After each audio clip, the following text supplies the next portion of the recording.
tramples Netanyahu on the way to the nuclear deal with Iran. The campaign of humiliation has only just begun. This was another article in Ma'arif saying that the insults that Israel has recently suffered from the United States President Donald Trump are a result of Netanyahu's policies, which are systematically destroying American bipartisan support and, in the eyes of many, leading to Israel's downfall even further. They're talking about the days of apartheid. In Israel, they're talking about the days of South African apartheid. We're becoming like South Africa before countries started to boycott South Africa. That was Yair Golan, actually. Said Israel is on the way of becoming a designated state among the nations, the South Africa of old, if it does not return to be run as a sane state. I mean, that's arguable here, but you get the point. They're saying that we might have a South African case if we continue down this path. So all of this is happening. All of this is real. It's not like imaginary. There are tensions. There are certain moves. There are statements happening. There are, well, cancelled visits. There's pressure. And there's also criticism. The criticism now is coming from Qatar. Qatar is a key country in the negotiations, of course. Qatar has been mediating for a very long time, and the leaders of the Palestinian movements are in Qatar.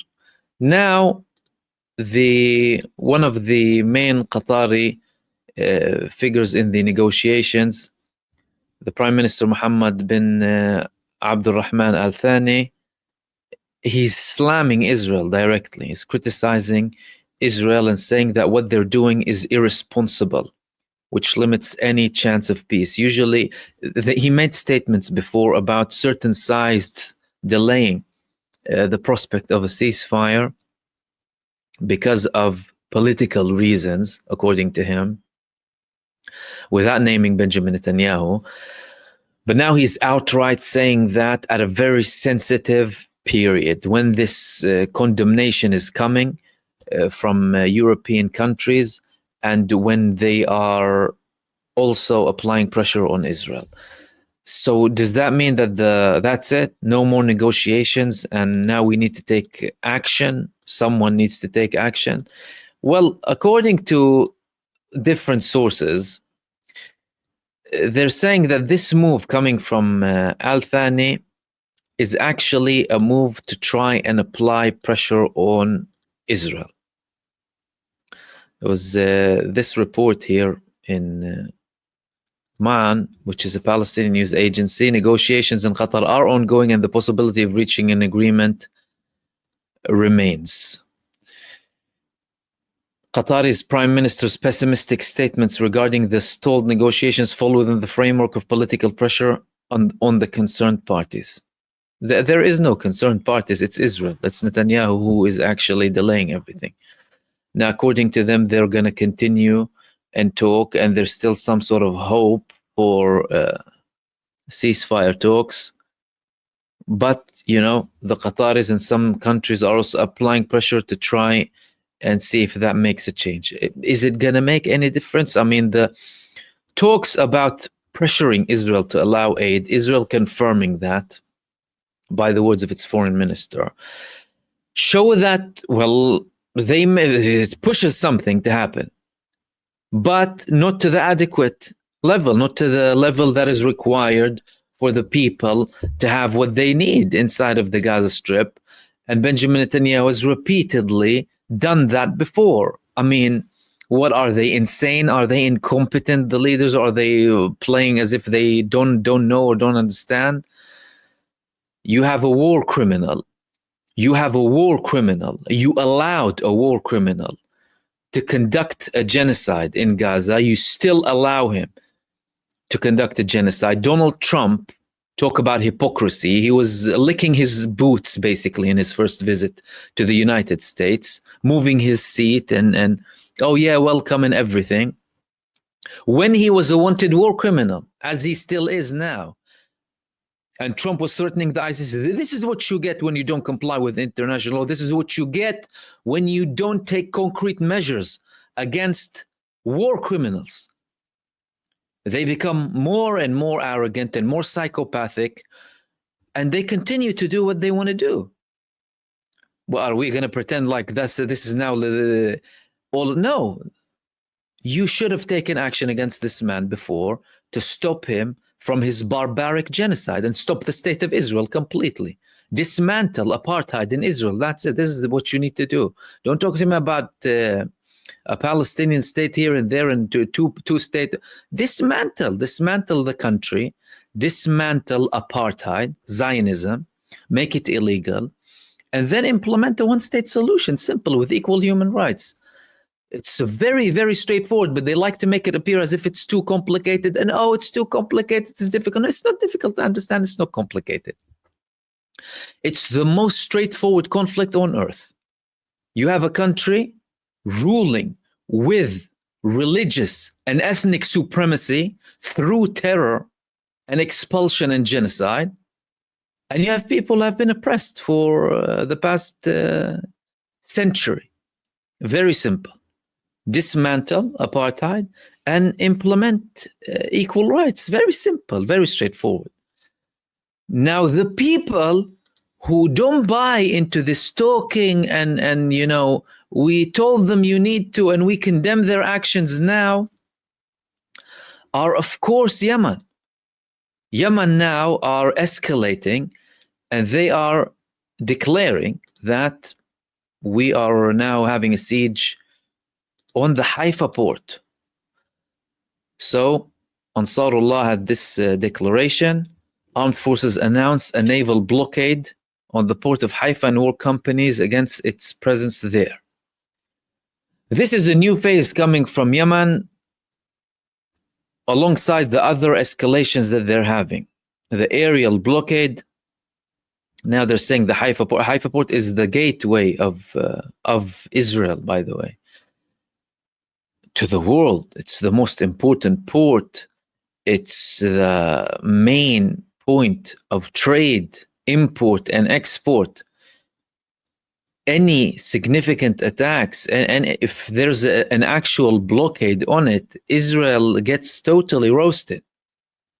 It's going to have severe measures. I mean, Ansarullah in Yemen, they already led the Eilat port to declare bankruptcy, but now this is another escalation coming from Yemen. They also had one of the Yemeni organizations called the Humanitarian Operations Coordination Center. They issued a statement saying that the maritime navigation prohibition to and from the port of Haifa has been officially imposed. And they're warning everyone, don't go there, you'll be in trouble. Why is Yemen doing that? Is it because Yemen understands something that the rest of the Western establishments pretend like they don't understand, or the rest of the Arab countries pretend like they don't understand?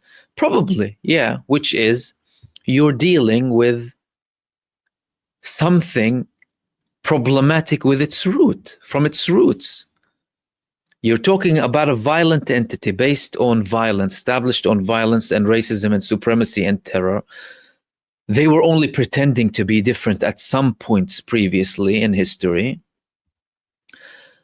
Their sponsors in Western establishments were playing ball with them through intimidation, manipulation, distortion. Yemen, from their perspective, are saying, no, we are going to escalate because this is how you deal with them. This is the conclusion that any sane nation should have reached from a very long time ago. Countries that only survive, live, and operate by force and by terror need to be met with something that will stop them. No, not just telling them to stop. I mean, many countries didn't even use any sort of financial leverage. They're talking about sanctions now. Western establishments, the United States and NATO, they moved and they waged wars against nations and countries just because they thought there was a small humanitarian breach here and there. Yet they're blind or pretend to be blind when the victims are Palestinian. Is it going to change at one point? Not sure, but Yemen is not waiting. Why is Yemen not waiting too, by the way?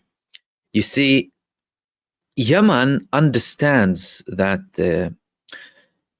this is intended to kill not only the people in Palestine, it's intended to kill their spirit. And now, thankfully, we have more ministers in Israel, government ministers, you know. One of them was Amichai Eliyahu, the same man who threatened to nuke Gaza before. This is what he told the Israeli Broadcasting Authority today. The blockade of Gaza aims to break the spirit of its residents in order to pressure Hamas, which is holding the kidnapped. That was according to Amichai Eliyahu. In case you don't know this guy, here's how he looks like. That's Amichai Eliyahu. So he is outright saying we want to break the spirit of the Palestinian people. And that's something so important that we've constantly been talking about. And their psychological warfare and the fact that they want to break the spirit of not only the Palestinians, but everyone who supports them too throughout this barbarism. Yet they fail, like they have failed before. And any future attempts will fail too. It's not the first time he says that, by the way. He said that before. This was one of his previous reports here. Israeli minister government must find a way to encourage Palestinians to leave Gaza and break their spirit. That was also Amichai Eliyahu. That was in January 2024, over a year and a half ago approximately. So you have people who want to kill outright, say that we want to kill the spirit of the Palestinian people. That's why we're conducting a genocide. And from a Yemeni perspective and from the Gazan perspective, they know that. They know that very well. And that's why this Netanyahu cart operation, this is calling Gideon's chariots, Netanyahu's wheelchair or Netanyahu's cart or whatever you want to call it. It's a huge failure. The cart is being demolished by the Palestinian resistance. It's only targeting people. 500 innocent people. They're destroying the rubble. And why are they doing that? To break the spirit. To break the spirit of the people in Gaza. So that they can completely believe that, well, that's it. There is no hope. There's no hope. We need to kill their spirits and expel them from the Gaza Strip.